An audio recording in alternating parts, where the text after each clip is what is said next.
Everyone, we like to welcome everyone today. I am Vice President Irene Bustamante Adams and call this regular board meeting of February 26, 2026 to order. The time is 5 p.m. I would like to remind everyone to silence your electronic devices. With that, we will go to item 1.01. Trustee Henry, will you please prepare us for the Pledge of Allegiance? We have the presentation of colors by the Canyon Spring High School JROTC. All right, please rise.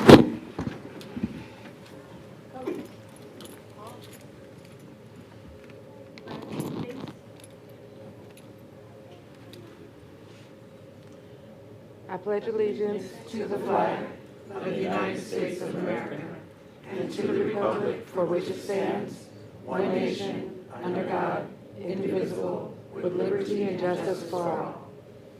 Order. Arm. Right. Face.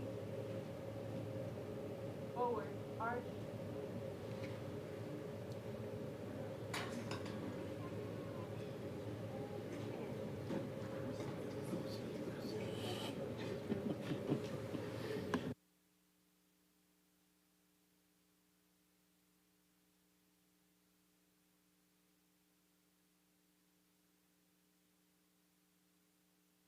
Please take your seats.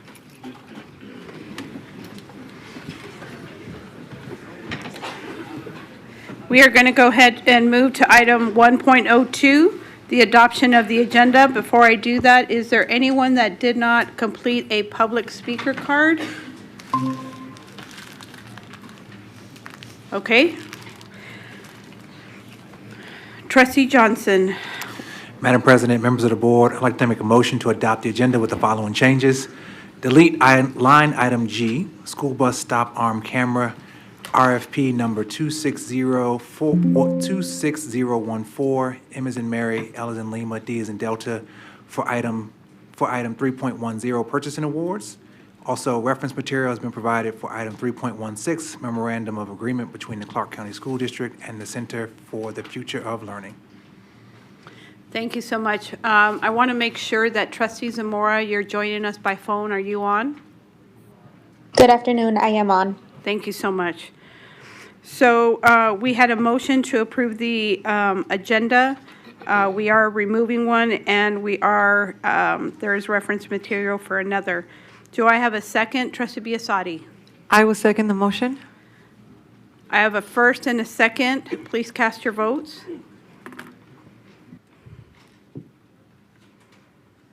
Trustee Zamora.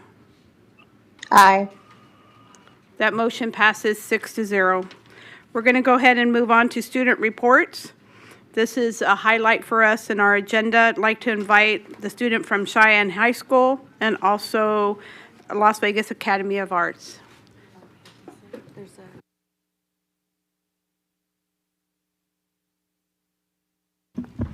Madam Vice President, members of the board. Can I ask you to for just a pause for a second? Sure. Okay. Thank you so much. Please proceed. Absolutely. Madam Vice President, members of the board, Kirsten Sear for the record. Tonight, we are proud to present our favorite part of the board meeting, in which two of our high school students from schools across the district step forward to highlight what makes their schools special. Sometimes it's academic innovation, club achievements, athletic successes, or the unique culture that brings their campus to life. So we will start today with a student from Cheyenne High School who's representing Trustee Henry in District C and Trustee Barone in North Las Vegas. Please join me in welcoming our student speaker, Liliana Perez-Tellez. Good evening, esteemed members of the school board and Superintendent Ebert. My name is Liliana Perez-Tellez, and I am a 12th grade student representing Cheyenne High School. I am honored to be here today to reflect on the positive and meaningful impact that is currently taking place at our school, an impact driven by student engagement, cultural appreciation, and discipline. First, I would like to recognize the success of our student council's approach to lunch activities. As a second-year member of our student council, I have seen firsthand how these activities have pushed the student body to engage more, so we have implemented engaging options during the lunch period. These activities range from fundraisers for athletic teams to enjoyable events that bring students together, such as our Halloween costume contest, where students showcase their costumes to the entire school. The results from these activities are clear: an increase in participation and a more inclusive environment. As an athlete who established a fundraising lunch activity, I can confidently say that it was more than successful. Our girls' soccer team, as well as other fall sports, were able to purchase new equipment through a fundraiser we called Soak an Athlete, where we soak our star athletes with buckets of water. More importantly, these activities give students who don't participate in traditional after-school clubs a better chance to feel connected to the school community because they have the opportunity to socialize with each other. They help build confidence, strengthen peer relationships, and reduce behavioral issues by keeping students positively engaged. Next, I would like to recognize the success of our Mariachi and Multicultural Club, particularly through our recent and very first Mariachi Noche. This event was hosted at our very own school and brought together 26 schools from across the district for an evening of outstanding performances. It was more than a concert, it was a celebration of culture and unity. As a member of our Multicultural Folklorico Performing Group, I witnessed how this event created a powerful platform for our students to embrace and share their cultural backgrounds. The enthusiasm and support inspired many students, including myself, to take pride in our backgrounds. Events like this Mariachi Noche turn diversity into a shared and enriching experience, reminding us that our differences are a source of strength and beauty. Another example of an event that brought the community together was the 3rd annual Breast Cancer Awareness Game. These events brought the community together by bringing students and staff together by battling each other in a fun game of softball.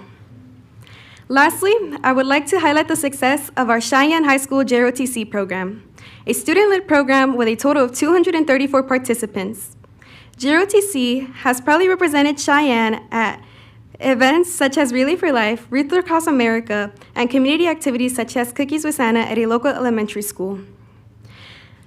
Through events including the Veterans Day Parade, MLK Banquet, MLK Parade, and Color Guard events, our program has had the opportunity to interact with important figures including the mayor and a U.S. representative. These experiences highlight the trust placed in our cadets and reflect positively on our school as a whole. The success that we are seeing at Cheyenne High School gives students opportunities to lead and celebrate who they are.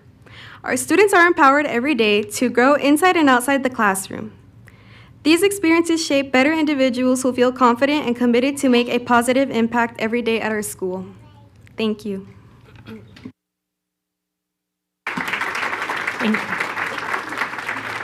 Thank you, Liliana. And I wanted to recognize that Liliana's mom, Mayumi, yes, Mayumi is here, as well as her teacher, Ms. Hughes, and her 2 little brothers. And of course, her principal, Mr. Nunez, is here to support her as well. Next up, we have a student representing Las Vegas Academy of the Arts, which of course is Trustee Zamora's district, and Trustee Johnson also represents that school. So we are now going to hear from Alexa Cruz. Thank you. Hello, my name is Alexa Cruz, and I am a senior at Las Vegas Academy of the Arts. Firstly, LVA was founded in 1993 and was CCSD's first magnet school. LVA combines rigorous academics with nationally recognized conservatory training in music, theater, dance, and visual and media arts.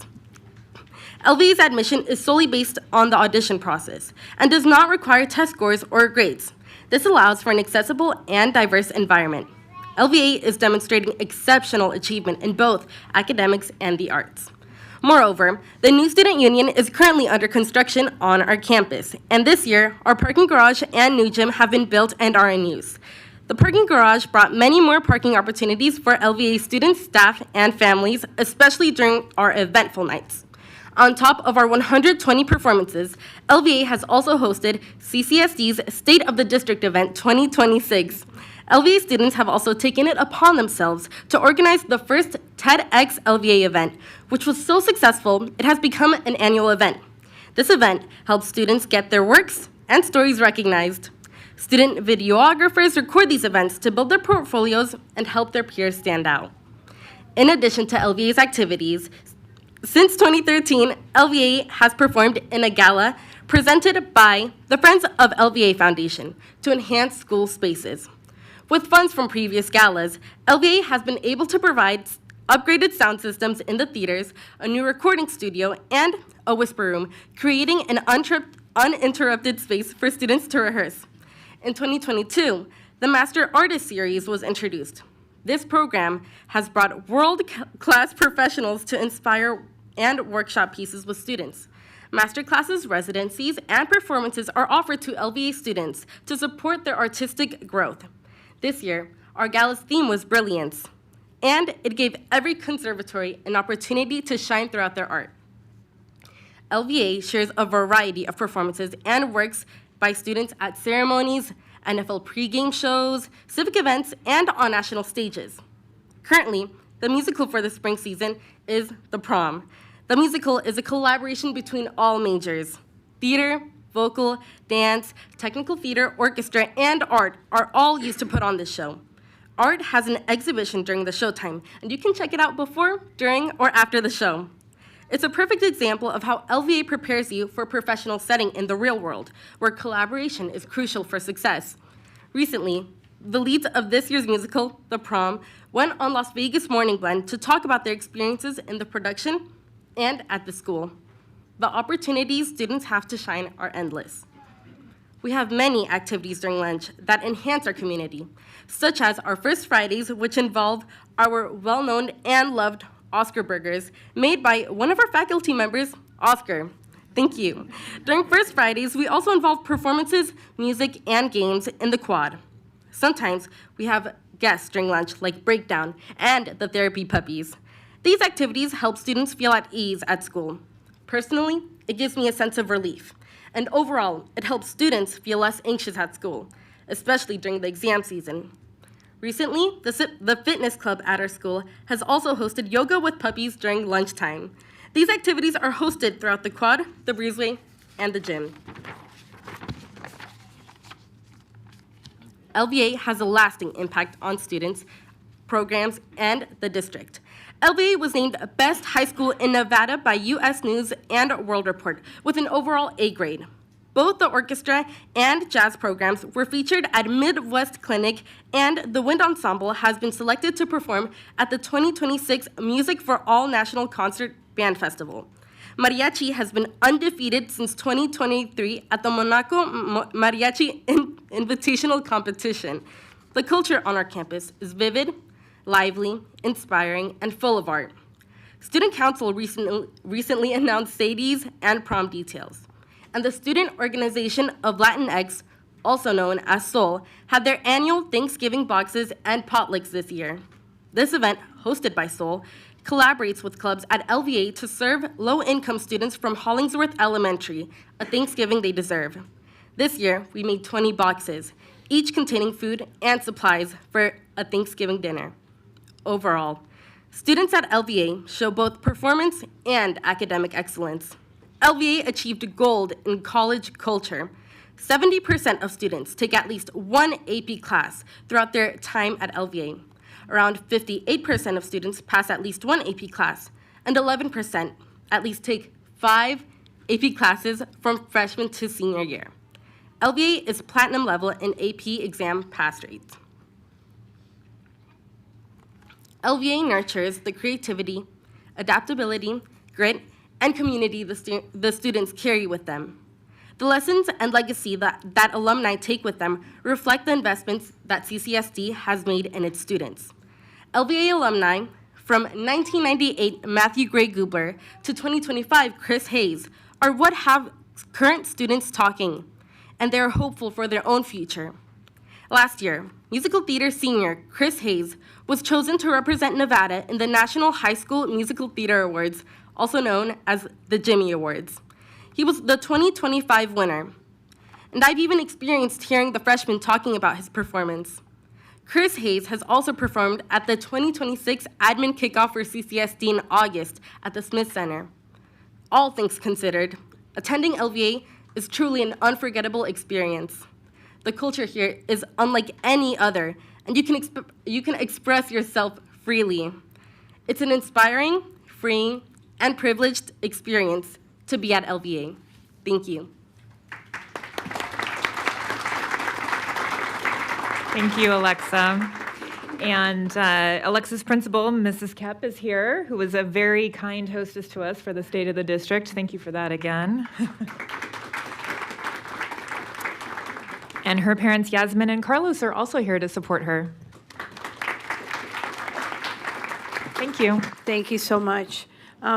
Just for the audience, at this portion's for the students, it's a non-action item, and we encourage clapping because we want students to be part of the process. That's why we're here. That's why we exist. So any questions from the trustees? Trustee Henry. Thank you so much. Liliana and Alexa, thank you both for your presentations and, shedding light on what all is happening within your schools. So I'm so thankful that we're able to hear directly from our students. Liliana, I had a question for you because I had the opportunity to visit Cheyenne today, and you were speaking about the junior ROTC. And I visited the space and I saw this course that's in there. Can you talk a little more about what's happening there? Yes, so I believe that you're talking about our drone program. Drones is actually new this year, and we are actually doing really well. We're just starting out, but our instructor, Sergeant Major Newton, is doing really well at, teaching us how to fly the drones. And this is like a great opportunity to explore new things. We have had other teams such as marksmanship and color guard, but drones is actually really it's been doing well lately. It's a very small team. We do have selected people, and yeah, I'm personally part of the drones team, and I want to say that it's doing well. We do fly drones. Yes. I mean, I was surprised because I hadn't heard, that you all have drones. And I was like, whoa, what is this? And so I got a demonstration today, actually. And so it's so cool to see that Cheyenne has these offerings that, that a lot of people may not know about. And so I'm a proud alumni of Cheyenne. We didn't have drones. It was only 10 years ago. Okay, 10 years ago. But to know that we have these offerings within our schools is so cool. So thank you for sharing about that. And you all have a BSU Black History program tomorrow. So I thank you all for the invitation, and I'll be attending. Yes, I'm very eager to see you tomorrow. Yes, ma'am. Thank you. Awesome, thank you. Trustee Cavazos. Thank you, Madam Vice President. Liliana and Alexa, thank you so much for your presentations. Something that really shone through with both of you is just your absolute engagement with your education, your school spirit. And so same question for both of you. Just what do you think that you're going to take individually? What is something that is really prevalent in your mind? As I believe you said you're both seniors, right? And so what do you think individually that you're going to take from your unique school environment as you go out into the world, school, career, everything? I would say that the leadership skills that we were taught. I am pretty involved with our school, and I do have a few leadership positions. I am on staff for JROTC, and I am our historian for a multicultural club. And student council also is really strict with teaching us our discipline and our leadership. So I want to say that really put me out there, and that gave me the opportunity to be here now. So I would say the leadership is a big part that I will be taking with me. Thank you. Thank you. Thank you. Trustee Barron. I'm sorry, that's right. She asked both of you. Both of My you did. apologies. Okay, thank you. Sorry. I would say that I would take the kindness and patience and the acceptance that I've learned at LVA, because everybody that goes to LVA is from a different culture, and they all think differently, and they all dress differently. And I think that's the most beautiful part about LVA, where you can be yourself freely. And I think I want to take that and accept everyone for who they are. Thank you. Thank you so much for both of you. Thank you. Thank you, Ms. Alexa. Trustee Barron. Yes, thank you, Madam Vice President. Me imagino que tú hablas en español. ¿A mí? ¿A los dos? Sí, está bien. Pues no, qué bueno que no han perdido el idioma de sus padres. Quería yo decirle a los padres que tienen, qué buen trabajo han hecho para aquí tener dos ejemplos que pues cualquier padre aspirará a tener. Y pues de verdad el producto que está aquí es porque los padres hicieron tan buen trabajo. Y pues les quiero agradecer aquí la presencia de sus hijas. Okay, gracias. For the Spanishly Challenged, I just want to say I want to thank, of course, the parents. We have two fine products here, right, that can only be produced with fantastic parenting. So I wanted to thank the parents for being here as well. I guess the question that I do have, though, 10 years, where do you see yourselves? What's going to be your career? How not to put you on the spot, but I'm putting you on the spot. ¿Dónde lo vamos a ver en 10 años? Bueno, yo quiero ser un pediatric, quiero ayudar a los niños. Siempre tenía una pasión para ayudar a la gente. It's a part of my nature to help others. It's always been that way, thanks to my mom and my dad and everybody else. They've always taught me to put everybody else before myself, and with school, lately that's been a big thing as well. So I do see myself being a pediatric and helping kids in the future.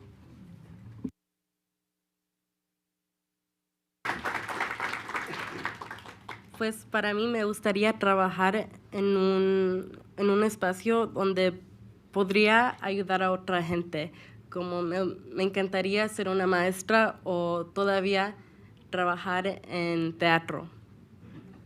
Thank you. Joan, superintendent, she said she wanted to be a teacher. She heard that. She knows teacher in any language. Thank you. Trustee Biassadi. Thank you, Madam President. And I would like to say to the parents also, felicidades por haber criado a dos muchachas que son excelentes y están destacando.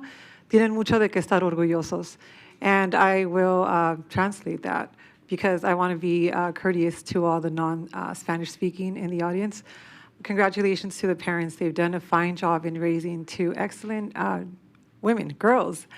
But my question is, what is one thing you feel helped you become more involved in school activities? Was it teachers? Was it your parents, friends? For me personally, it was my friends. Once I saw that my friends wanted to go to the soul meetings, then I was like, okay, let's all go. If you go, I go. But then it started to become more something for myself. Like, if you don't want to go, it's okay, but I'll go. Because it's kind of like that thing where you need someone to be with you at first, then you can like ride your own bike by yourself. Like, that's how it felt. Because for me personally with Soul, it's a community service club, and I had never done or really worked in community service like that until high school, and it just like showed me so much diversity and beauty in helping other people. Well, for me, it was a mixture of everything, actually. It was my family, my peers, my teachers. Everything was a big part. I've always wanted to be something big in the future, and luckily I'm at where I am now. So thanks to everybody that has pushed me to actually put myself out there. So it was everybody who actually pushed me out there. Thank you for answering that. And that just showcases the importance of family involvement. So thank you. Thank you. I have Trustee Johnson in the queue, but Trustee Zamora, I'm going to ask if you have any questions. Trustee Johnson. All right. It's always such a pleasure to have young people come and share their wisdom with us, right? And so now that you are getting ready to depart high school, and then Liliana, you have your younger brothers here in the crowd listening to you, and then Alexa, I'm sure your friends at school will hear about this tomorrow. But if you had to give some advice to some freshmen or eighth graders who are going to be starting their journey, and you all are reflecting on all of the great things that you've done, what are a couple of pieces of advice that you'd like to give to young people who are going to start their high school journey, and you want to make sure that they're able to take advantage of all the things that you have available at your schools? I would say just don't be embarrassed by anything. Like, live for you. And I think it's so easy, especially freshman year, to want to fit in with everyone else. But at the end of the day, you will be the happiest and you will be more successful being yourself, whether that means being more professional or being a little bit more silly. I think it's just important to let loose and just be you. My advice would be, please do everything that you can while you can, because everything that I didn't do anything freshman year because, like she said, I was very shy and embarrassed to be who I was. Now that I look back, it's really a shame, but now senior year, I'm getting the chance to do everything, and just please do everything. It's very fun, enjoyable, and you'll really get great opportunities in the end coming out from everything that you do. Wonderful. Now you get to take that advice when you all are taking your next step into college. I hope you reflect on that and then enjoy that first year of college. Thank you. Trustee Zamora, any questions? I have no questions. I do have a comment. I'm curious, and maybe it is a question. I apologize because I am on social media.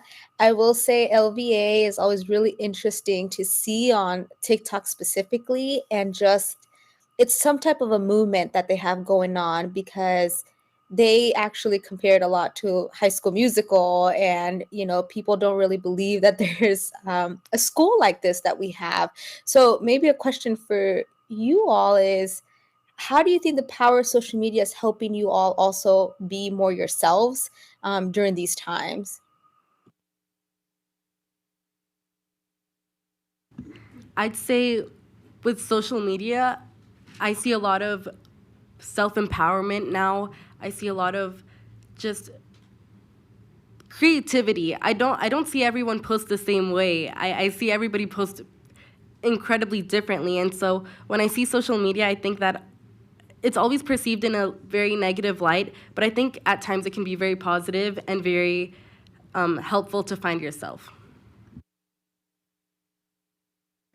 Any input, Liliana? Could we please repeat the question one more time? Sorry. She asked, Trustee Zamora asked about social media and the influence of the good portion of it. I would say that social media does really have a great impact. It gets the word out very quickly. We do have a few social media accounts ourselves. We have our Multicultural Club, we have BSU, and we have just multiple other clubs that have their own social media. And I would say that it definitely helps us encourage other students to really put themselves out there and just get encouraged to do everything else that everybody else is doing. Thank you so much. This is going to end our portion of our student reports. We want to say thank you to the two students. Let's give them another round of applause.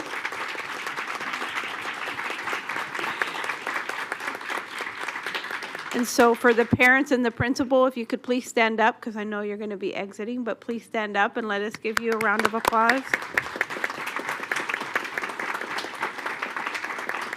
Thank you. Thank you so much for joining us today.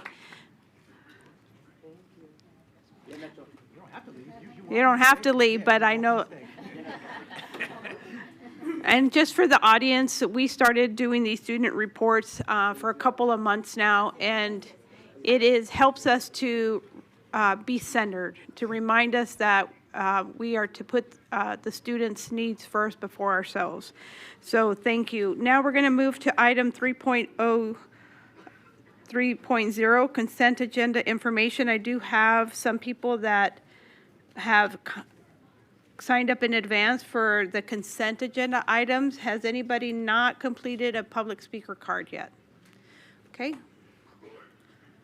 Is it for this item or not? Not for this item. Okay, good. For those that did sign up in advance, I have a question. So I want to call Miss Jones to come up first, because we did take item G off the agenda. That was this, what was it, Mr. Trustee Johnson? It was the school bus, 3.10, school bus arm camera, RFP number 26014 MLD.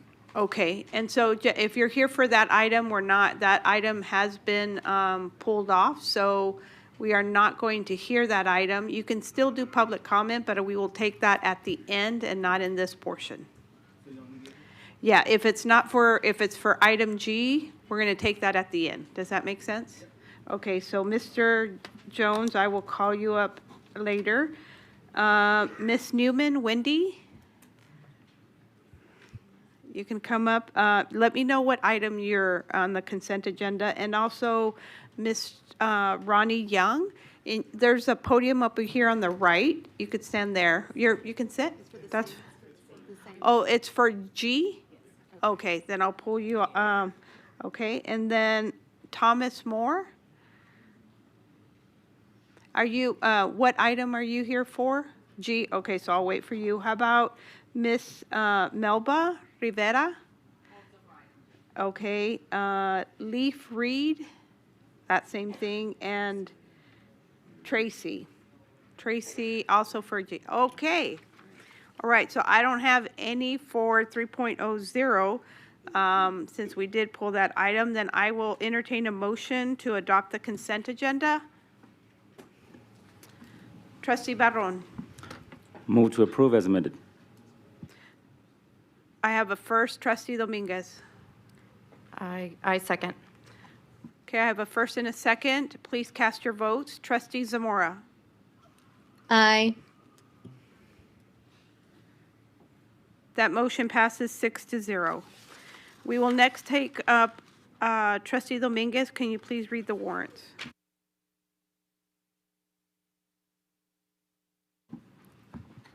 Thank you, Madam President. Ratified warrants as listed in the bills payable transmittal and board memorandum 13, 25, 26 in the amount of $158,412,312.90. Thank you. Thank you. We're going to go ahead and move to our business items. Items 4.01, notice of intent, Clark County School District Policy 6165.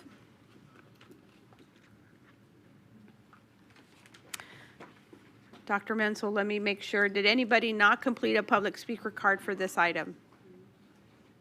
Okay, please proceed, Dr. Menzel.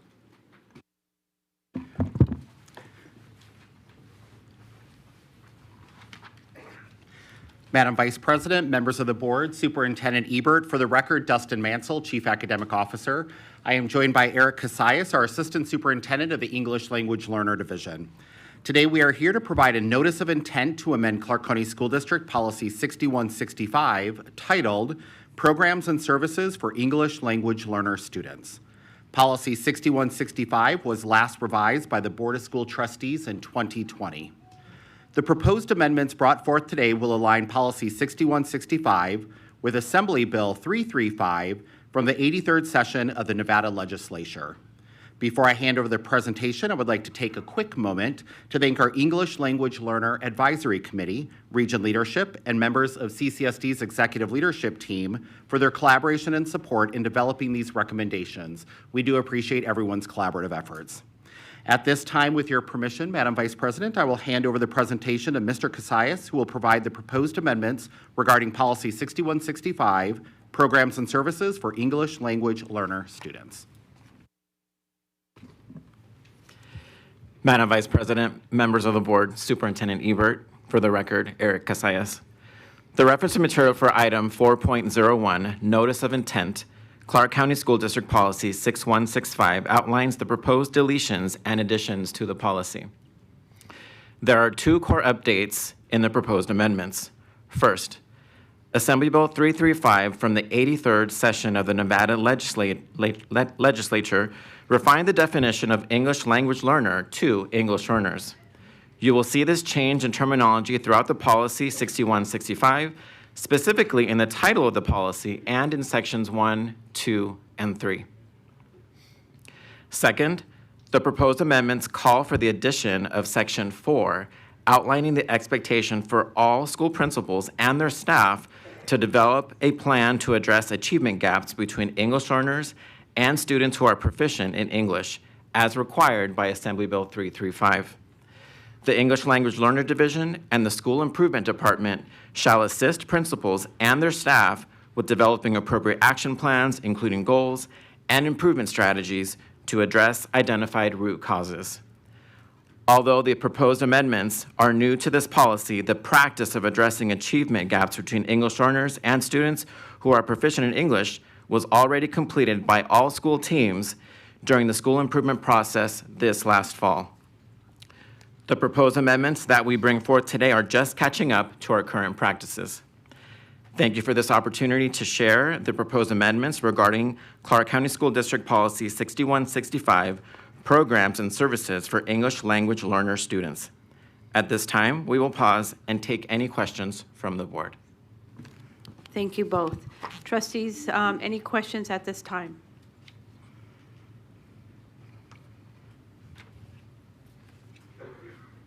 Trustee Zamora, do you have any questions? I do not. Thank you. Trustee Esparza-Straffigan. Thank you. We are elated by the fact that this is now policy and law, and I appreciate that you guys have cleaned up the language because it's important. What I really want to hear is the last section on 4, and it's talking about the responsibility that the department would have to assist principals with developing those plans. Not just setting goals and improvement, but what are those strategies and maybe identifying some of the gaps. Could you give us a little bit of a high level, like what is that, why is this something that's now being mandated? Because it's just good practice for all students. For the record, Eric Casillas, Trustee Esparza-Straffigan, thank you so much for the question. Yes, all schools need to develop goals within their school improvement plans. We have the academic success, the professional learning, and the connectedness goals. Within those 3 goals of the school improvement plans, the need to identify goals for English learners is what the division is set up to help schools with. So as principals and their continuous improvement teams and the development and approval of the school plans through the through the SOTs, we go through and then look at what those goals are, and the division and set of coordinators go out and support those schools and have a cadence of support and cycles of support that we have to support our schools and our principals to ensure that our ELs will be academically successful. Thank you. Trustee Cavazos. Oh. If you don't Dr. mind, Mansell. I'll add to that too, Trustee Esparza-Straffigan. So the critical component here is really to ensure that all of our English learners are acquiring language. And then as they acquire English as a second, third, fourth language, it also supports the acquisition of the standards that all of our students are required to know and perform to become proficient in their grade level standards. Thank you. Trustee Cavazos. Well, I think Dr. Mansell just, again, read my mind, which is scary, Dr. Mansell, but just answered my question. So I basically just wanted to thank you guys for the presentation, and as Trustee Esparza-Straffigan said, for kind of tightening it up, cleaning up the language, and I'd be ready, Madam Vice President, to make a motion at this time. Thank you. One more person. Trustee Okay. Barron. All right. Oh, no, thank you, Madam Vice President. Thank you for the presentation. Most people may or may not know this, but actually, I started as a, well, we called it back then as English as a second language, right? So many years ago. Well, maybe it wasn't that long ago. But the big deal was, you know, we've moved. Some things, of course, have been very clear. I like to hear the language acquisition, so that part is still very valid, right? But, and I see it's going to be more than just a semantic change is what we're talking about here. Well, we're talking about, you know, a little bit of shift in the way we deliver. But a lot of this really depends upon the level of skill of your professionals in each school. Are we planning to do any sort of a partnership or any sort of a training up from the universities that are, of course, are producing, you know, our professionals? Anything to bolster them up, to be able to reach. Again, it's all very dependent upon the skill of the individual, you know, teachers who will be required to carry out these new policy changes. So, are we working with well, actually, I'm not sure what they're going to be calling it at UNLV and Nevada State.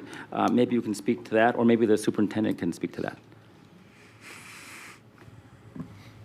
For the record, Eric Casillas. Trustee Brown, thank you for the question, a great question. I'll direct you back to Section 3 of Board Policy 6165 that requires teachers in the district to attend professional learning. Currently, that professional learning is called the Understanding Language Development modules, which are available on our ELMS, Employee Learning Management System. And we monitor and make sure that employees and teachers attend that training. Assembly Bill 335 from the 83rd legislative session also requires us to update that professional learning, and we'll ensure that it is up to the highest level and the most current research that is available so that our educators can have that as well in the very near future. Thank you very much. Thank you. Trustee Cavazos, you were in the queue, but you just wanted to make a motion, right? I see you. Okay. Trustee Esparza-Straffigan. I was going to second, but I did want to make a comment. Having visited many of my schools and other schools that I've been invited to, what I want to acknowledge is well, you're not yet, Mr. Casillas. He's in a pursuing doctorate. So I would say that a lot of the compliments with your support has been the amount of coaching that has happened for teachers in the classroom, because we assume that teachers have those strategies or those skill sets, and it's very difficult when you're teaching a specific content, math, English, social studies, to also have teach English and the development of that, and it takes time for our students. So I appreciate the amount of supports. The hearing that I'm hearing from boots on the ground is that they like that process of being coached, having that real-time feedback in a classroom, and they've even shared some great data showing some results on their NSPF report card of what growth has been measured on further ELs. But I just wanted to make that and put that on record for you. You're a small division, but you do a lot of good work, and again, keep that going. Thank you. Trustee Cavazos, I'll entertain a motion. Thank you, Madam Vice President. This time, I'd like to make a motion to approve Agenda Item 4.01, Notice of Intent, CCSD Policy 6165. Thank you. Trustee Esparza-Straphagan. A second. I have a first and a second. Please cast your votes. Trustee Zamora. Aye. That motion passes 6-0. Next, we'll move on to our agenda item 4.02, Notice of Intent, Clark County School District Policy 7223. Before I open that completely up, did anybody not get a chance to complete a public speaker card? 4.01, we had a line. Oh.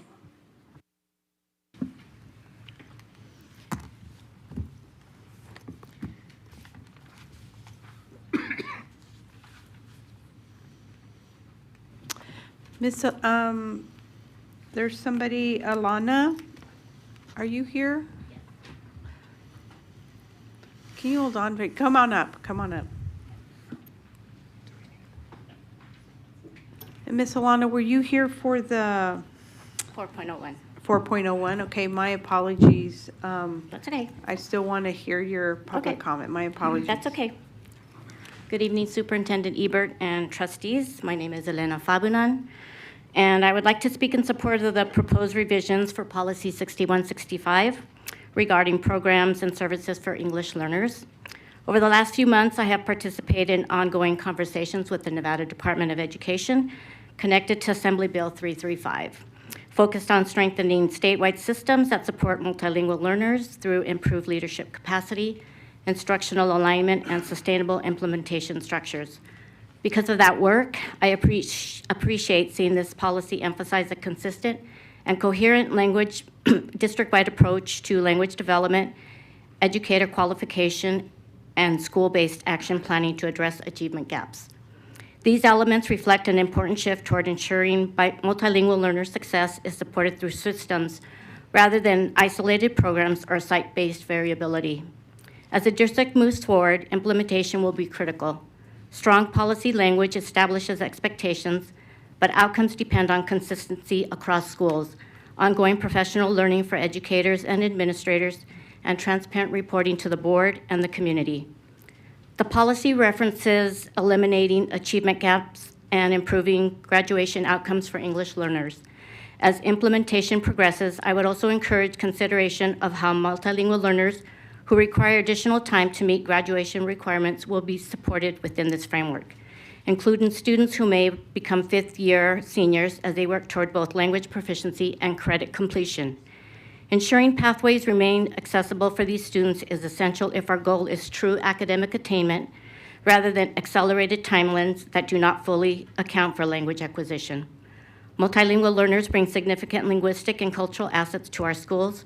Strong policy creates opportunities, but consistent implementation is what ensures multilingual learners are not just served, but truly supported to graduate and succeed. Thank you for your consideration. Thank you so much, Alana. I appreciate it. Now we're going to move to the 4.02. Ms. Sears, please begin. Madam Vice President, members of the board, my name is Kirsten Sear, and I serve as the Chief Community Engagement Officer for the Clark County School District. And here with me tonight is Dr. Brad Keating, who is our Associate Superintendent of Community and Government Engagement. And this is a notice of intent item for revisions to policy 7223, the naming of schools and education-related facilities. It's being brought forward tonight to begin a formal revision process.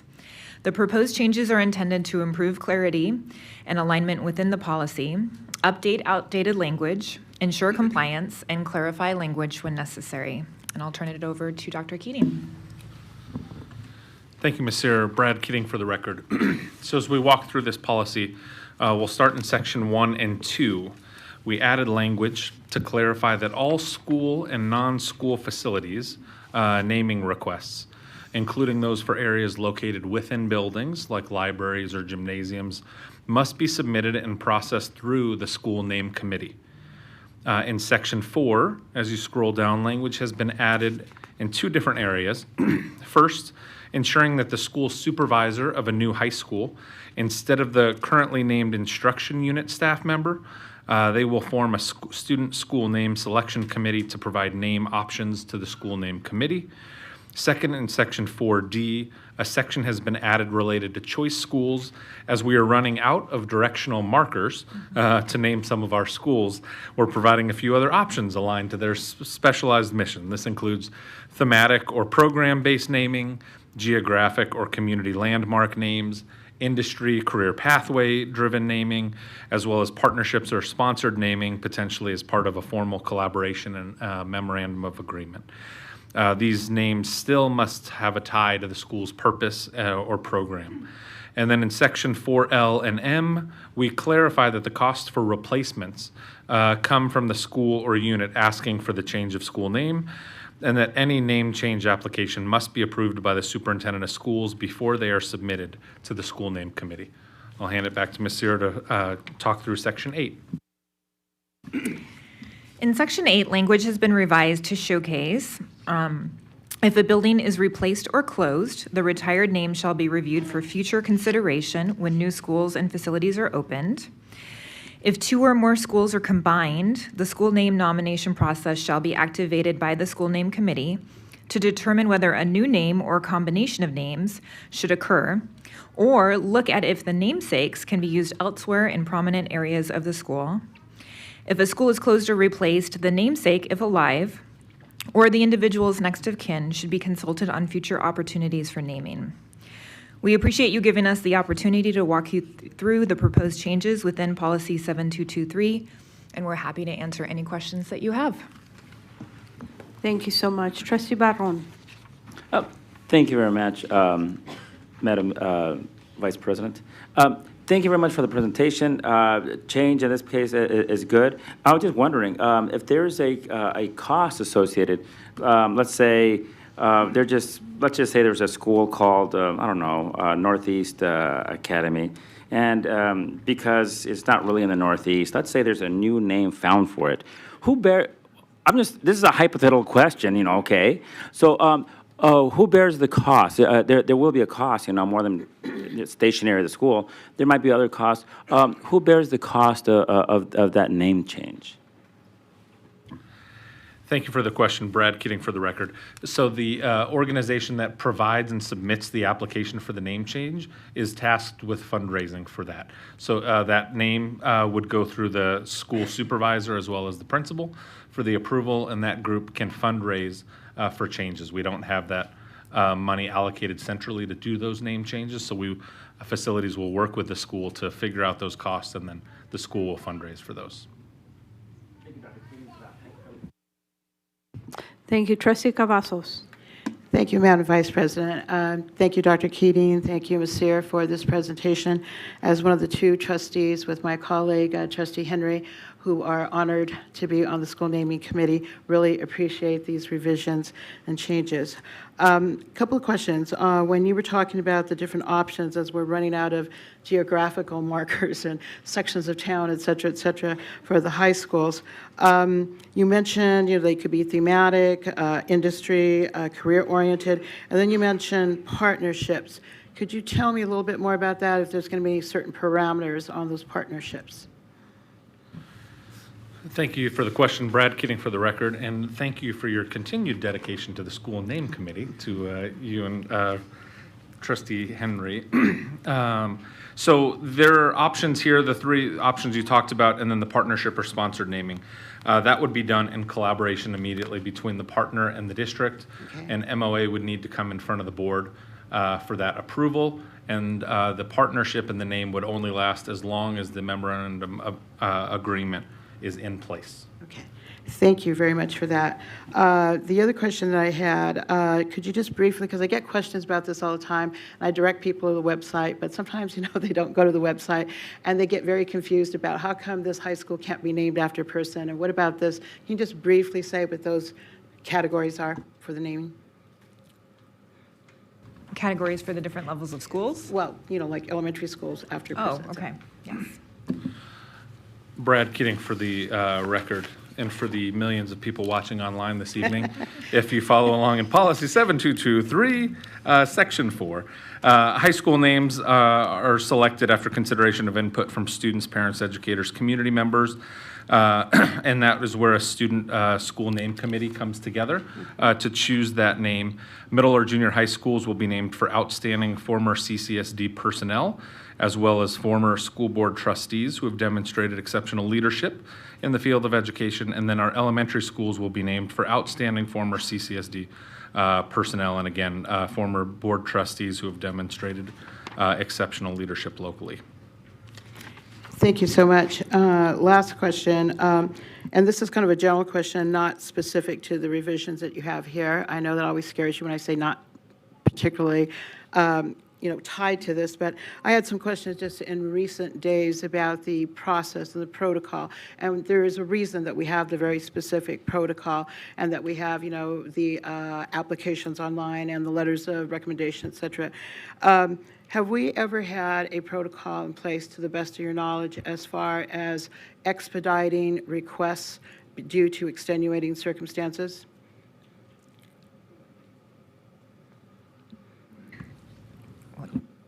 I think I know of one, but I don't want to step over the boundaries. I think I know of one when I was on the committee. Brad Kidding for the record. If I can go back for 1 second, because I didn't finish that sentence. For middle or junior high schools, it can be for outstanding individuals who are not educators by profession. So thank you for giving me that 30 seconds of airtime. As it relates to we don't have a system in place currently for the expediting of names. If a name were to pop up and the chair of the school name committee wanted to convene a meeting, we could do that at any point in time and begin a process at that point. Do we have a date for the next school naming committee meeting? Not yet. Okay. Not currently. Thank you Brad so Kidding. much for putting up with all my questions. I appreciate it. Thank you. I'll go next to Trustee Esparza-Straffigan, and then Trustee Zamora, I'll ask you if you have any questions after that. Thank you for the clarity now on the language, really helpful. As I serve on the Facility Master Plan Committee, I'm looking at the last sections on B and C, and I like the being proactive piece. I like the fact that you're going to have conversation with next of kin, and then and I'm referring to section B and C that are added, because it's talking about combining names, maybe relocating a name. We don't want to lose that legacy or that contribution, considering maybe replacing the name. Have we, historically, I'm curious, have we ever had to combine names or make me relocate a name? Do we know that, just for process sake? Sorry, we had to consult. So question, have we ever combined names? We are not aware of any combined names in the past, although we can double check on that for you. I think that there are 2 names that technically are in the queue right now.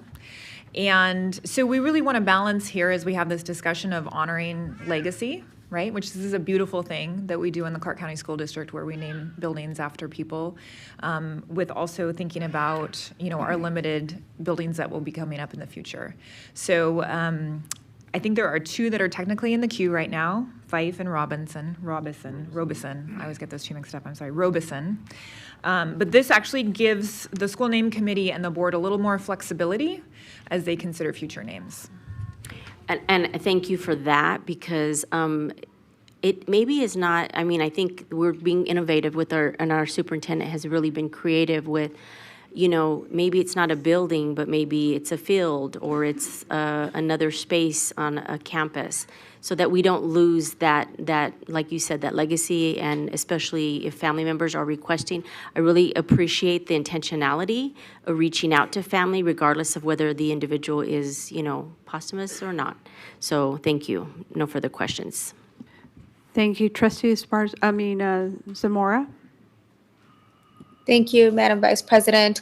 I appreciate the clarification of language. I did, have a question about just making sure that we follow the process, because I do recall a situation where we needed to approve a naming of a school, and a lot of us did not agree, but printed material was already out there, and that would have been another cost to us. So this will clean that up and make sure situations like this do not happen anymore, and does not put the board in a situation like that. Thank you. I will then entertain a motion. Trustee Cavazos.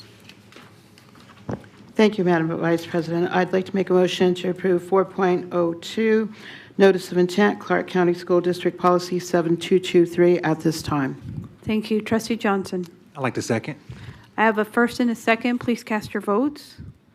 Trustee Zamora. Aye. That motion passes 6-0. We'll move on to our last business item, recommended school zoning for the 2026-2027 school year.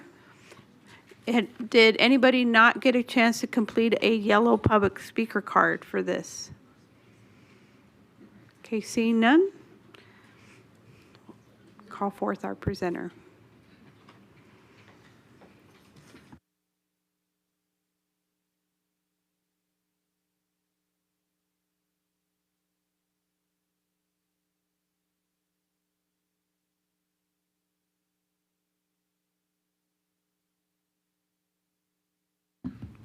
Good evening, Madam Vice President, members of the board, Brandon McLaughlin, Chief Facilities for the record. I'm merely the MC for the fabulous Miss Tracy Murphy here tonight. So Attendance Zone Advisory Commission is our annual process of how we adjust our attendance boundaries. We do that for a myriad of reasons, to balance enrollment, to balance the new development, among others. So this year was a pretty light load, so we're very happy to present the 3 recommendations the committee came up with this year. So at this time, I'll turn it over to Ms. Tracy Murphy. Good evening, Vice President Bustamante Adams, members of the board. My name is Tracy Murphy for the record.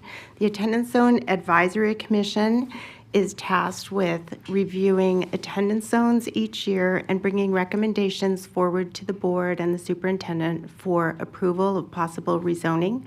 This year, AZAC met on 3 focus areas from September through December.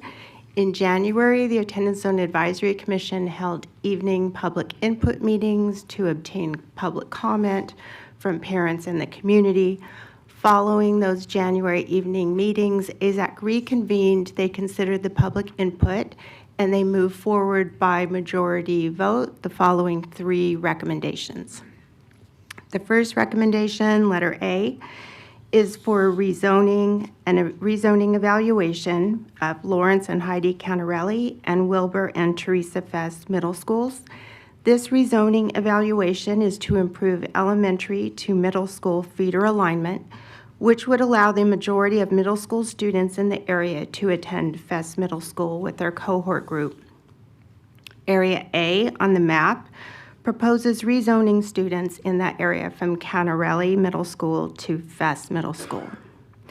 AZAC also chose to recommend with this rezoning grandfathering of currently enrolled students in grades 6 and 7 within the reassigned area. Therefore, only incoming grade 6 students and newly enrolled students to the area would be rezoned.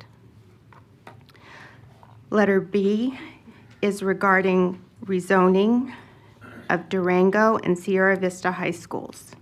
This rezoning evaluation is to improve middle to high school feeder alignment and to provide enrollment relief to Sierra Vista High School due to increasing enrollment and current growth in the area. Durango High School has seats available to provide enrollment relief to Sierra Vista High School. This would allow middle school students in the area to attend Sierra Vista High School with their cohort group. Area A on the map proposes rezoning students in the area of letter A from Sierra Vista High School to Durango High School. Area B on the map proposes rezoning geographic students in the area from Durango High School to Sierra Vista High School. AZAC also chose to recommend grandfathering on this item of currently enrolled students in grades 9, 10, and 11 within the reassigned areas. Therefore, only incoming grade 9 students and newly enrolled students to the area would be rezoned. Letter C is regarding rezoning of Basic Academy of International Studies, Foothill, and Green Valley High Schools. The primary reason for this rezoning is to improve middle to high school feeder alignment. Students residing north of I-215 must travel south across I-215 to get to Foothill High School. Rezoning would allow the majority of middle school students in the area to attend Green Valley High School with their cohort group. This area is also closer to Green Valley High School, potentially providing a safer route to school. In addition, the rezoning evaluation would provide feeder alignment for students residing in the area south of Wagon Wheel Drive and east of I-11. Area A on the map proposes rezoning students from Foothill High School to Green Valley High School. Area B on the map proposes rezoning students from Basic Academy of International Studies to Foothill High School. Again, AZAC recommended with this item grandfathering of currently enrolled students in grades 9, 10, and 11 within the reassigned areas. Therefore, only incoming grade 9 students and newly enrolled students to the areas would be reassigned each year. And I'd be happy to answer any questions. Thank you. Trustees, any questions? Trustee Dominguez. Thank you, Madam Vice President. I am so grateful that we get this presented to us, and I'm really grateful. I know we have a few AZAC committee members here in the audience, and I'm really grateful for your service because I've been on the committee myself for 3 years, and it is a lot of time, and it's great to be a part of a team that's making, less classroom sizes smaller and bringing our overcapacity down, and it's just a great committee. So I'm a big fan. My question was for A, B, and C, what are the bus or the transportation costs that are associated to each one? I think we're phoning in a friend too. So. Yeah, Brandon McLaughlin, for the record, we're gonna invite Mr. Michael Deemers up with us.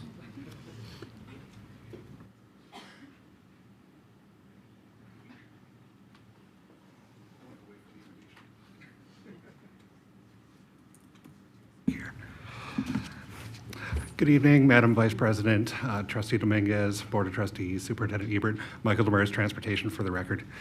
The overall anticipated operational increase for transportation comes to approximately 4 new general education bus routes. For scenario H1, the operational cost for a year would be approximately $95,995.92. After the grandfathering phase has completed, that operational cost will be negated. There's no continuing operational cost beyond that. Can you hear okay? Yes, thank you. Thank you. For scenario H2, the operational increase would be approximately $191,991.84.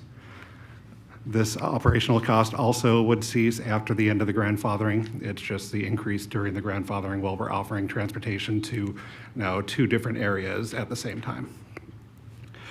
And for focus area M1, the anticipated operational increase would be 1 bus route, approximately $95,995.92. Perfect. Thank you so much for that information. Trustee Esparza-Straffigan. So thank you. I would echo Trustee Dominguez. The hard work that ISAC committee does is really tireless, and I know our eyes fall out by reading hundreds of documents, and they're looking at lots of different maps, and that is incredible. My question is two. So I had an opportunity to walk with Basic High School Bright Futures. Will this new rezoning potentially increase their enrollment after the grandfathering in of students in time? Do we know?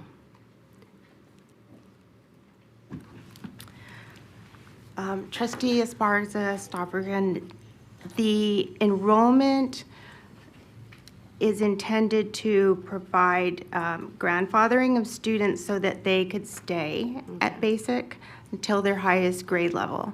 So no, this would not increase basics enrollment. Thank you for that clarification. And then my part two is, what is our messaging and how does that process happen for families so that they can prepare, not for the ones that are staying, but for those that will be new enrolls where they'd be rezoned? Trustee Esparza-Straffigan, the schools that we work with that are involved in the rezoning, we provide the information to the principals.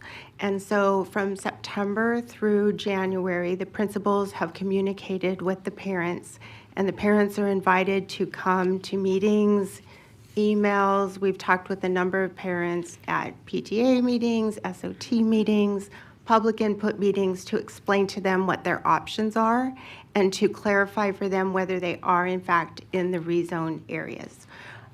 In some cases, the parents are wanting an alternative, either to stay at the rezone school or go to the other school and not remain in grandfathering. And then those opportunities we discuss with them as in regards to open enrollment and those opportunities that they can take for open enrollment if they choose not to go to the school that they're zoned to. And thank you for that, because we're providing a lot of opportunity and choice for our families. And I think that's what we've heard with transparency, that they want those options. So thank you. It sounds like it'll be case by case, but the messaging will be out. It's not just in this one board meeting, but we will also advertise within the website so people are very much aware that these transitions, should it pass or be considered. Thank you. Thank you. Trustee Biasotti. Thank you, Madam President. I would also like to thank the AZAC members in attendance, especially Callie Quinn and Brandon Davis, who serve in my district. Your willingness to give your time and energy to help our students speaks volumes of your dedication. Thank you for your time. I would also like to thank the team for always striving to accommodate our students and improve their experience. So thank you. Thank you. Trustee Zamora, any questions? I have no questions. Thank you. Thank you so much. Thank you for the presentation. I am going to ask the AZAC committee members to stand up. Just want to acknowledge you. I know that some names were mentioned, but District F is represented, so thank you so much.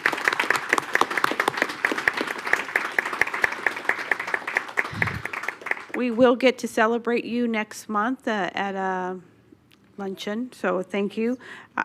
Oh, is it next week already? Next month. You're right on both. Okay. Both next month All and right. next week. Both is right. Okay, I will entertain a motion. Trustee Dominguez? Thank you, Madam Vice President. I'd like to motion to approve 4.03, recommendation school zoning.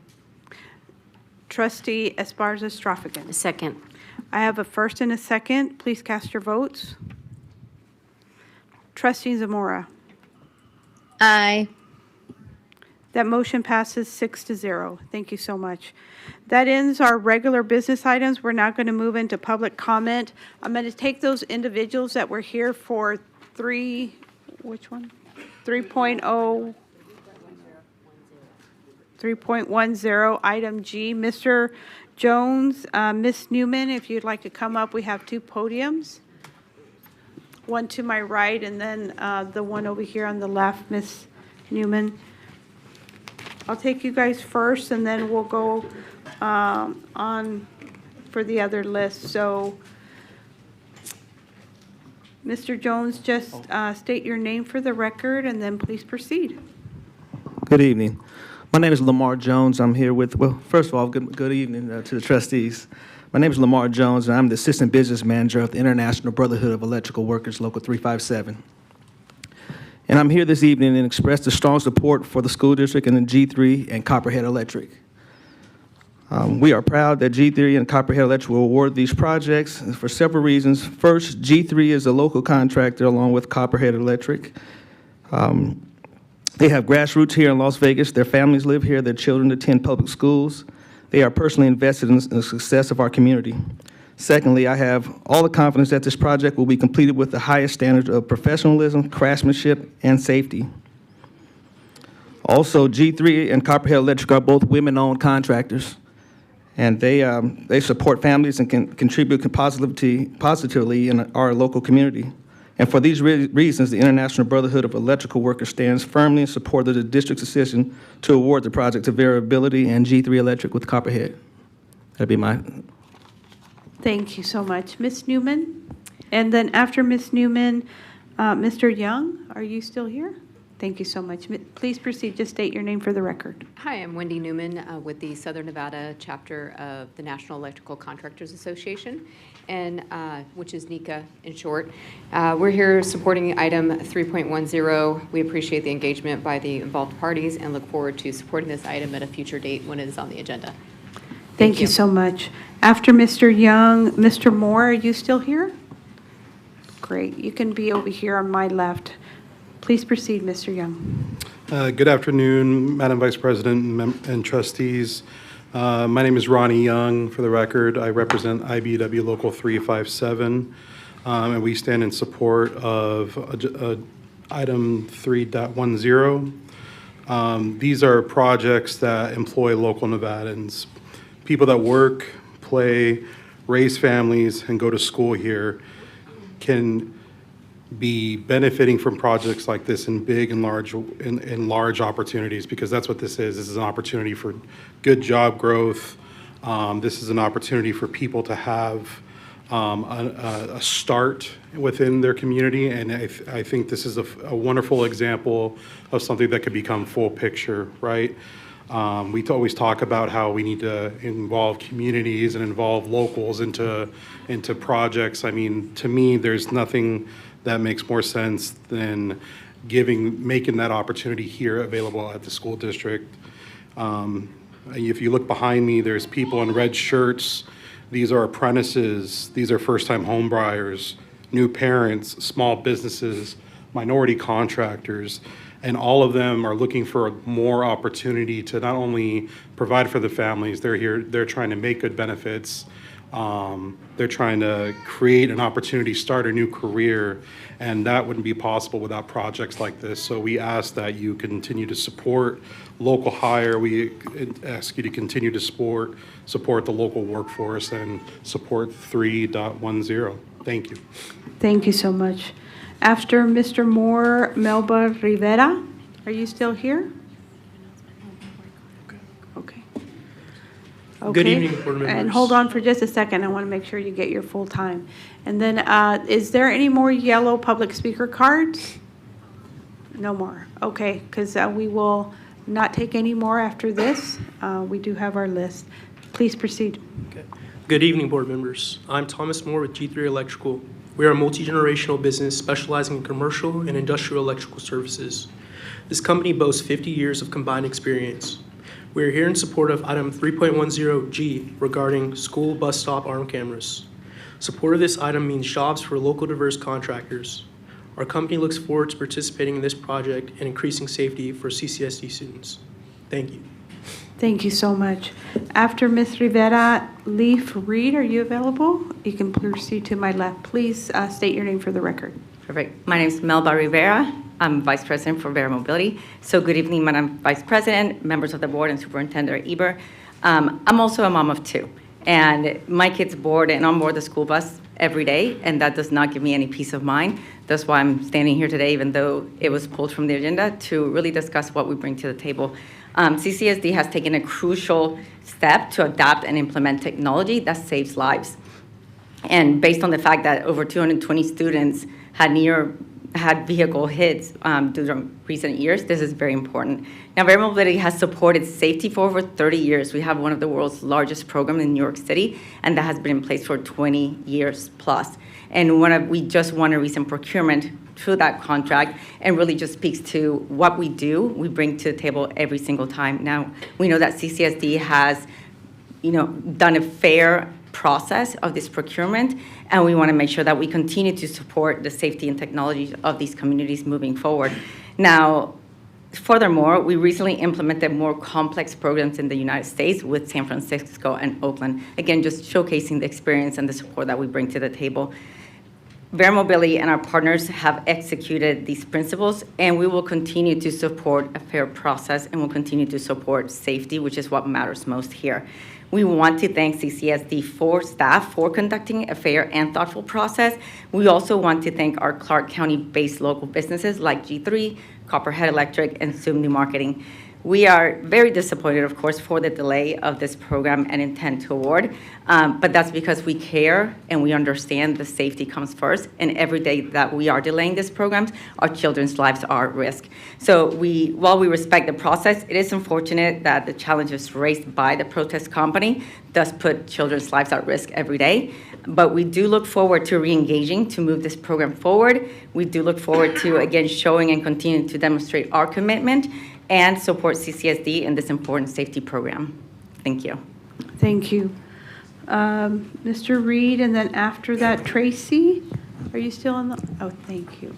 Okay, Mr. Reed. Good evening. Thanks for your time. I'm Leif Reed. I'm an attorney here in town. I represent Vera Mobility. I was educated here in the district, rode the bus to Howard Wasden and Matt Kelly and Hyde Park. And my kids rode the bus, and hopefully a few years from now, we'll have a fourth generation of CCSD students on buses. I care about this a lot. I think we were planning on a different presentation tonight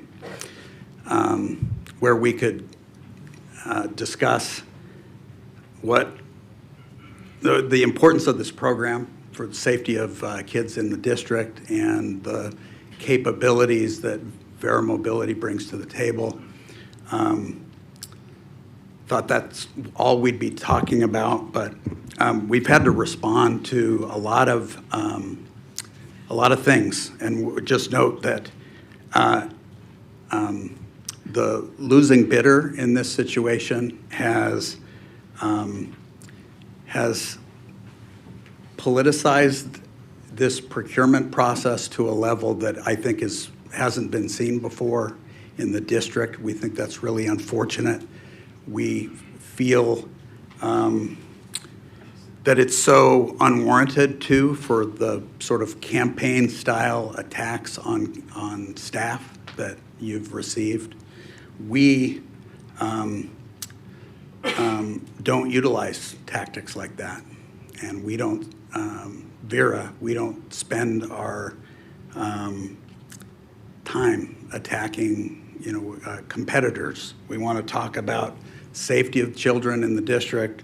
We want to talk about the life-saving technology that was selected by your staff to be brought to the table here.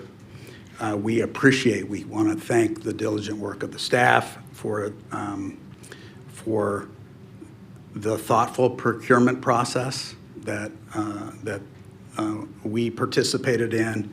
We look forward to being here soon to be able to urge you to approve the recommendation that was made to you, and we want to thank the local businesses that are here too that will be part of this project with us, and that we also think is something that distinguishes Vera Mobility over the unsuccessful bidder. And we thank you for your time and look forward to seeing you before too long. Thank you. Thank you so much. After Ms. Tracy, we will have Ms. Kinsley in the podium to my left. So, Ms. Tracy, please state your name for the record and proceed. Good evening. My name is Tracy Napolitano, and I want to say good evening to the members of the board. I'm the president of Copperhead Electric. I was born and raised here in Las Vegas, and my mother was as well. My roots in our community run deep. I have raised 3 children here, 2 of whom still attend school in the Clark County School District. I'm also a local small business owner. I built my company here. I've been a member of the IBEW Local 357 for 19 years. I employ only local union workers. My family lives here, and my children are growing up here.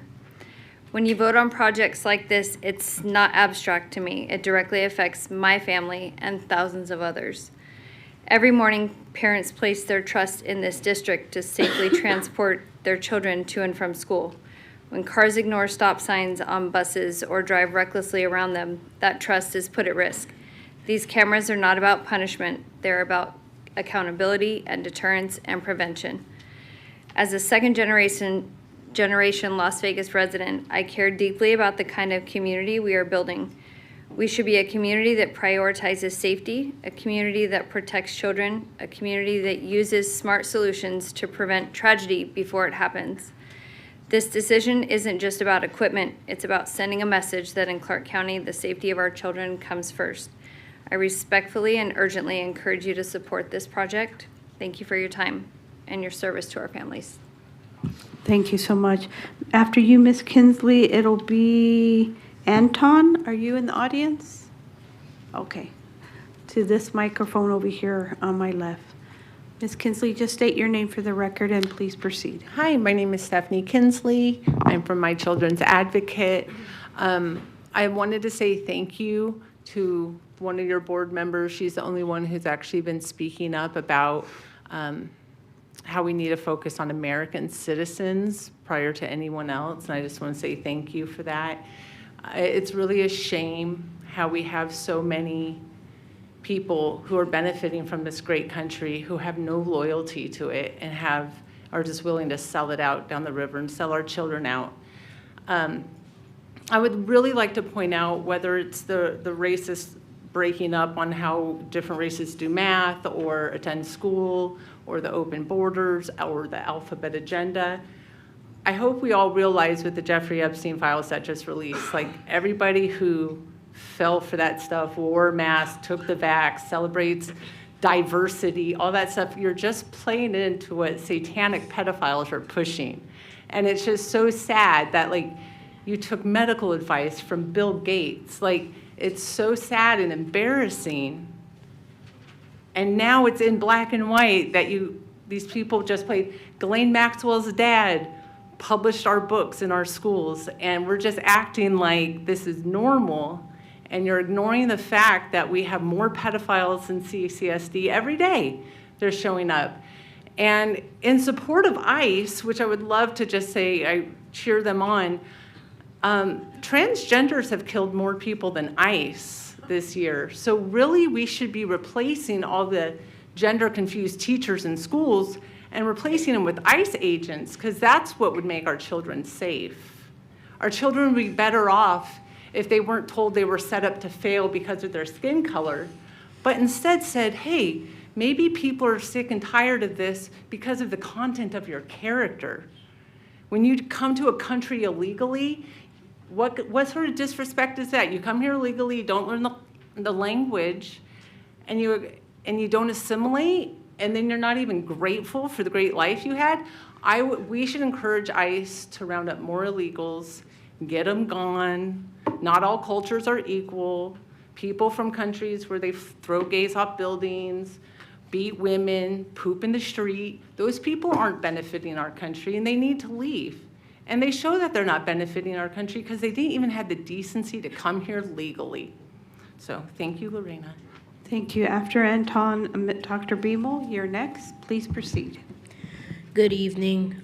My name is Antoine Bilbrew, and I'm a former student of Bob Miller. I'm here tonight because sometimes the best way to understand someone's impact is to hear from the students whose lives they changed. I wanted to talk about Miss Davis. Ms. Davis didn't just work at this school, she invested in students through the Black Student Union. She created a space where students felt supported, respected, and encouraged to believe in themselves. She helped students feel proud of who they are and confident about who they can become. Even after I left this school, she never stopped supporting me. Because of Ms. Davis, I received a scholarship to attend a HBCU tour next month. For a lot of students, visiting colleges like those is something their families already know how to do. But for some students, it takes someone at school to open that door and show us what's possible. Ms. Davis did that for me. That opportunity means more to me than I can fully explain. It's helping me see college as something real and possible for my future. She saw potential in me and helped open a door that I might not have even known how to knock on by myself. People like Ms. Davis are rare. She doesn't just show up to complete tasks. She shows up with love, patience, and dedication every single day. She listens to students, she encourages them, and she pushes them to a bigger dream than their circumstances. When you think about decisions like this, I respectfully ask that you think about the students. Think about the ones who need someone to believe in them. Think about the students who gain confidence because someone like Ms. Davis takes time to care. The impact she has made cannot be measured by a position, a title, or a paycheck. It's measured in the life she has helped shape, the confidence she has built, and the opportunities she has helped create, including mine. If you're hearing this, Ms. Davis, I want you to know that we see you, we appreciate you, and we are grateful for everything you've done to us. And to the board, I respectfully ask that you reconsider this decision. People like Ms. Davis are not easy to replace, and the impact she makes in students' lives is worth fighting for. Before I leave, I just want to say this. Students like me are standing here today because someone like Ms. Davis believed in us first.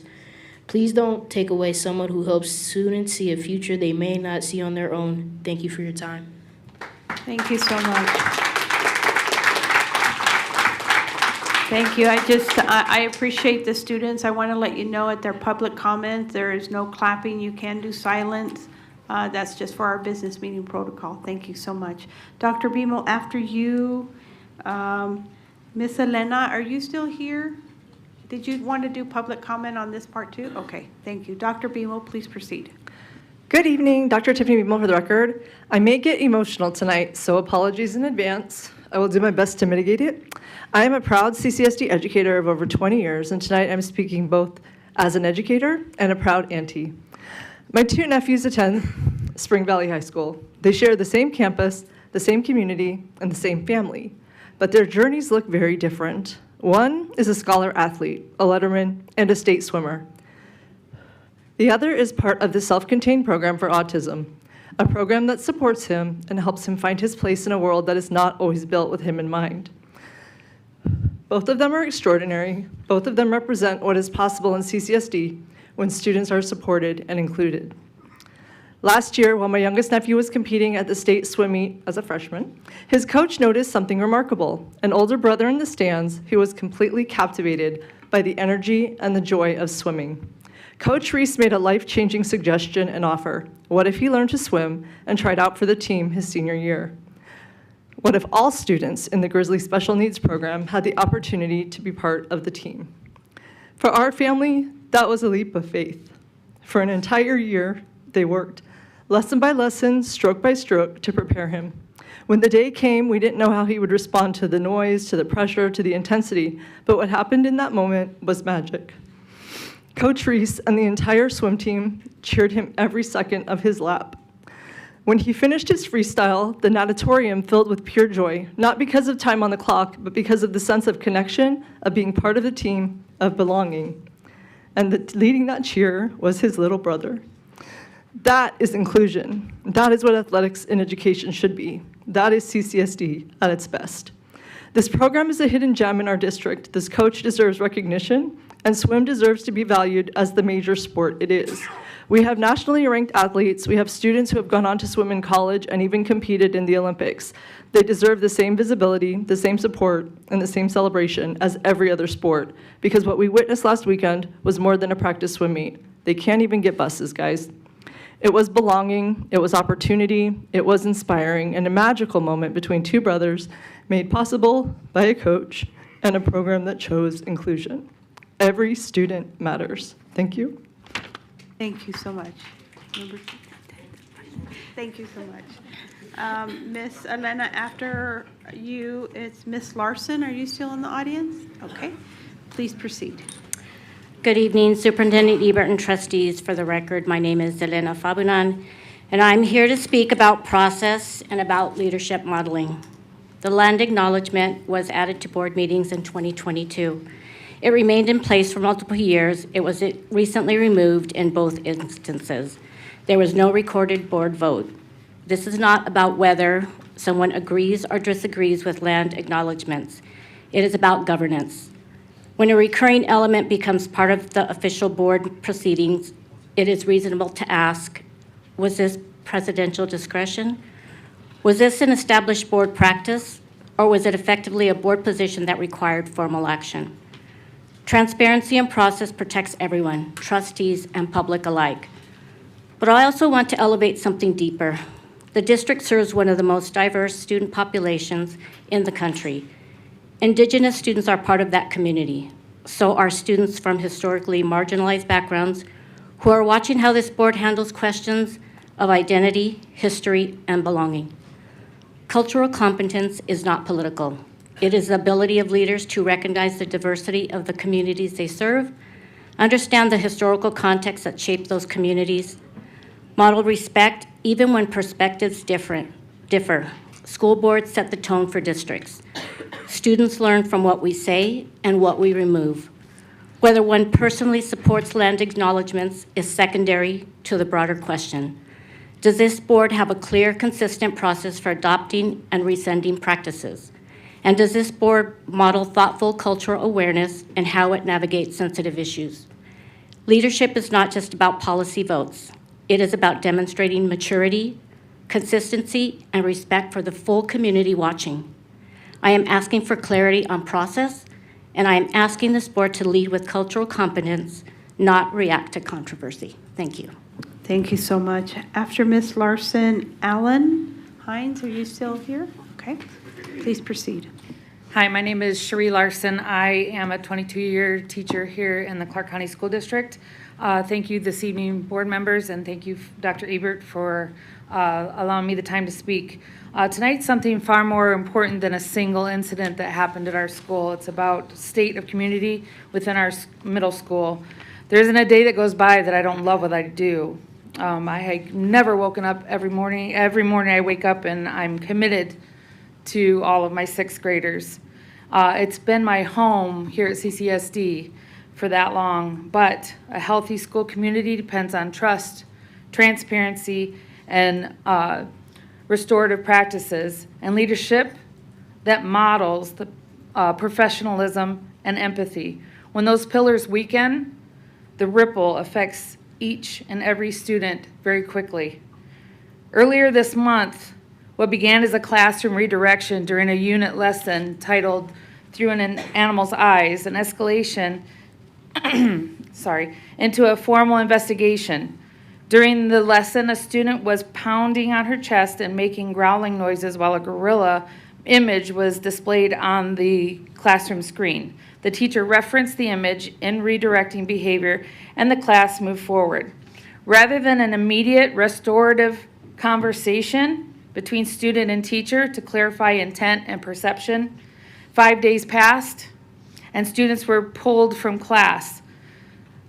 Schedules were changed midweek, rumors spread, and the next thing you know, students not even present during the lesson were confronting that teacher at dismissal, asking, "How's it feel to be racist?"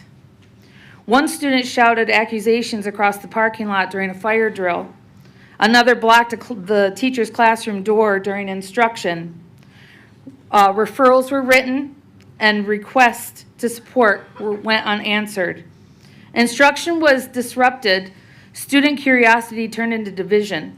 What could have been resolved through timely mediation made it a school-wide turmoil. The concern deepened, though, the investigatory process in itself. During the investigation meeting, the representation was initially discarded. So after 45 minutes, that representation was told they had to leave. The teacher was told the situation would have been over with if she'd have just admitted to it 5 minutes. and just said it's over with. We need clear investigative protocols. We need immediate restoration. We need transparent communication. We need a leadership that needs to be trained and rooted in empathy, not just professional go for it. Thank you for your time. Thank you. After Mr. Hines, Ms. Atterbury, are you still here? Okay, you'll be next. Please proceed. Good evening, trustees, Superintendent Ebert. My name is Alan Hines. I'm a member of Surge, Las Vegas, speaking tonight as an individual on the ancestral homelands of the Nuwuvi Southern Paiute. And honoring this land means ensuring that its tribal children have real access to college and skilled trade pathways through the tribal fee waiver. We can all learn from our mistakes, and this became apparent following the removal of the land acknowledgement at the last school board meeting. It turns out that the long-used acknowledgement inaccurately named the people it intended to recognize. And the acknowledgement was not tied to any call to action. Thanks to a report created by a member of the Native Voters Alliance Nevada, several of us now have a better understanding of how to construct a meaningful land acknowledgement, as well as an understanding of the need to amplify the awareness and the use of the tribal fee waiver. It is my hope that the author will choose to share this well-written document with the CCSD school board. And to be clear, this is not a political issue. We are at least twice as powerful when we work together than we are when we work against each other. I attended the NAACP meeting last Saturday, where a half-dozen local trade union representatives spoke about opportunities offered to high school students and young adults to enroll in training classes and apprenticeships that can lead to self-supporting incomes at age 18 with a high school diploma or GED. They cited 33 trade choices, including carpenters, welders, pipe fitters, and electricians, with wages rivaling or exceeding starting salaries of college graduates. Not all students are college-bound, but the good news is that the tribal fee waiver can be used for college, trade, or vocational training. Counselors need to be aware of its value, which does not weigh on CCSD's budget, and use it as a tool to keep students engaged, increase graduation rates, and help us all to build stronger communities. Thank you for your time. Thank you, Mr. Hines. After Ms. Atterbury, it'll be Jasmine Lazaro. Hi, Tanya Atterbury for the record. As a counselor, we schedule reentry plans, response. We write RTIs, response to interventions, take part in individual education plans. And so when a psychologist does not show, it impacts the whole entire process. As a counseling department, we have had our now online contracted psychologists not respond, not show for meetings, miss deadlines, and now a revolving door of get a name, nope, just quit, new name, can't use, needs onboarding. Nevada Learning Academy in-person psychologists are part of the CCSD family. They are invested in our students, in our school, and in this community. You cannot just replace them on a whim. You cannot build relationships with strangers. This pilot experimentation needs to end, and the NVLA students deserve the personally invested expertise, and consistency of our in-person psychologists. On the other note, I want teachers to know that they have an option of who they can choose to come into their disciplinary investigation interviews or other meetings. I observed this last week, how intimidating administration can be to strive to isolate a teacher, and it is an abuse of power. In the teacher's contract, a union representative is suggested, but is not required as one of the only option for representation. In 2011, Employee Management Relations Board states that a representative can be a friend, colleague, or lawyer that has working knowledge of our contract. A key ruling from the Nevada Government Employee Management Relations Board addressed the definition of a representative. In the context of an employee's right to representation during investigatory interviews, it is often called the Weingarten rights. It ensures that employees aren't forced into disciplinary interviews alone. It also balances the employer's need to conduct investigations in a timely manner, which we understand. But teachers also have the right to reschedule an initial meeting if they request it. I observed a forced meeting, an isolated employee ridiculed and assumed guilt in an instance, that teacher, and I watched it happen, and it broke my heart because I love being an educator, and I believe they should be valued and never treated in that manner. Retaliation is a real thing.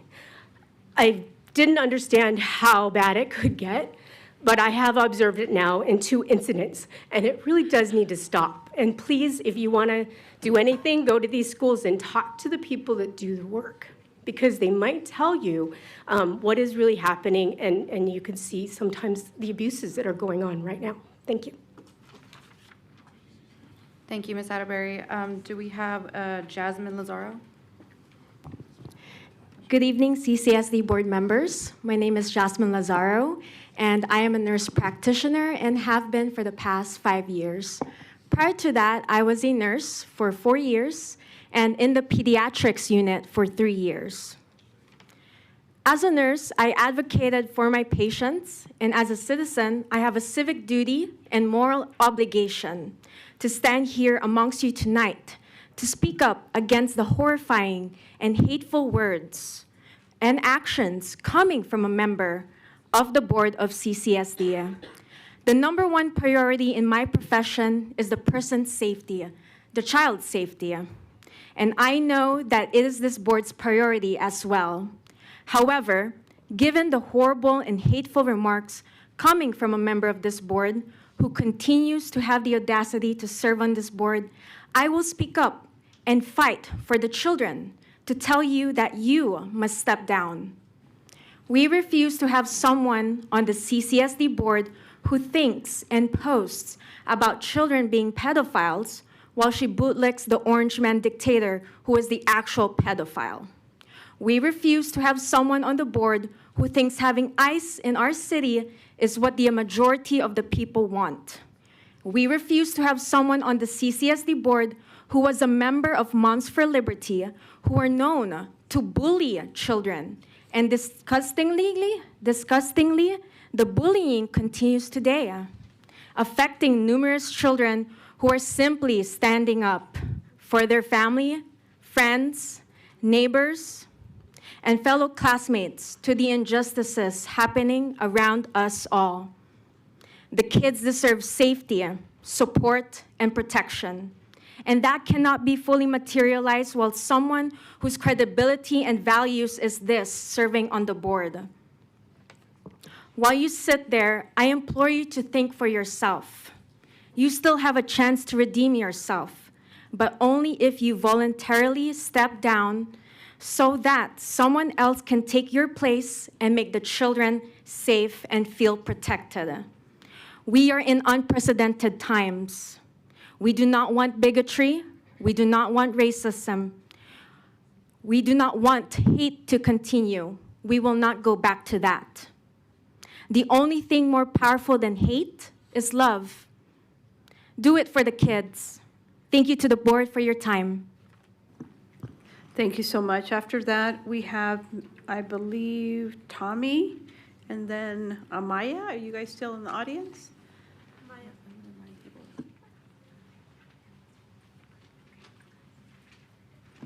Thank you so much. And then just some of our business rules is, and I appreciate you guys abiding by it, address us as a team. Not one individual does not have power. We do it collectively. So I appreciate you guys sticking to that. Thank you so much. So who is Tommy? Who? Right here. Okay. Hi. State your name for the record and please proceed. Hi. CCSD board members, I'm Tommy, and I'm a nurse. I stand before you today as an advocate and as a healthcare professional who's trained to recognize distress. And right now, many of our youth is in distress. They are overwhelmed and they are afraid. So I ask you one question. How would you feel being a student today?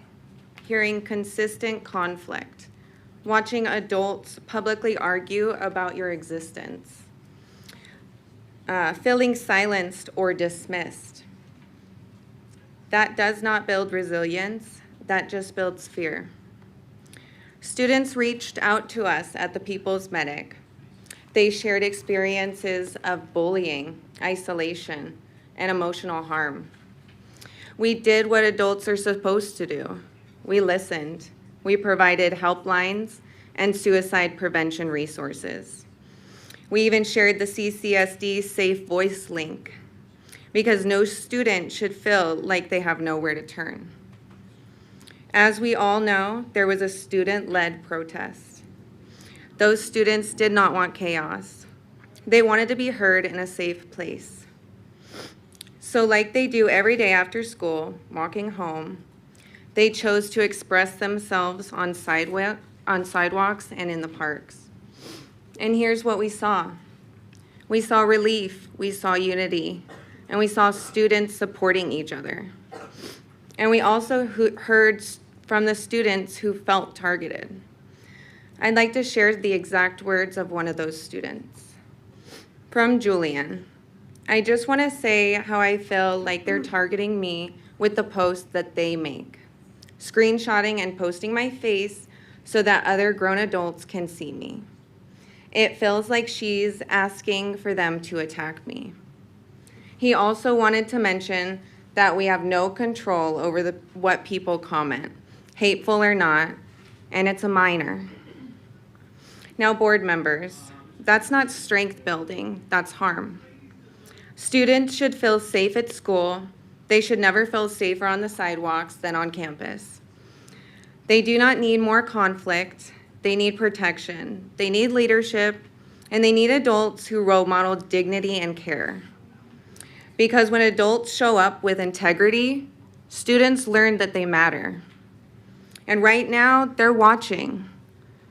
So please step in as their protectors, while maybe some should step down with dignity and serve as role models, because their future depends on it. Thank you. Thank you so much. Can I have you state your last name for the record, your full name? Yes, my name's Tommy Love. Thank you so much. I appreciate that. So after Miss Amaya, Casey, are you still? Okay, thank you. Please proceed. Amaya, you could just state your name for the record and go ahead. Hello, my name is Amaya Rodriguez Correa, AMAYARODRIGUEZ-CORIA. Hi, my name is Amaya, and I'm here to let everyone here know that before the United States was established, this territory we are sitting on was known as the Nubuvi Native American Indigenous Peoples. If this land acknowledgement for the Paiute people will be removed, then I will come back to remind the Clark County School District. I'm a descendant of the Apache from Texas, the Tarahumara of Chihuahua, and the Purepecha of Michoacan. It is my duty as someone with indigenous blood to stand up for one another. In more gruesome words, removing the land acknowledgement is an act of genocide by the Clark County School District. Second, I hear that a member in front of me is affiliated with Moms for Liberty. I'm currently witnessing them dox. If you don't know what doxing means, it means exposing personal information about someone. This is showing that there's a bad apple, or in school language, a bully. Please consider my comment, and it would be more respectful if you could listen to me instead of talking in between my comments. Ms. Amaya, thank you so much. Okay, next, so Casey, after you, Mark. Are you in the audience? Mark, yes, okay. Casey, just state your name for the record. Good evening, Casey Depew for the record. I am here tonight in unwavering support of the students of the Clark County School District who are bravely using their voices through walkouts, testimony, organization, and petition to stand up for themselves and their classmates in both response to U.S. Immigration and Customs Enforcement, as well as the actions of those on their own school board. In response to a petition calling for a removal of a member who shall not be named, the board stated, "While I may not share everyone's views, I respect the right of others to hold them. This is America. Every individual is entitled to inalienable rights and freedoms, such as freedom of speech. Those who seek tolerance must also be prepared to extend it to those with differing opinions." Let's talk about that. This is America, and freedom of speech does not belong exclusively to elected officials. It belongs to our students, our children.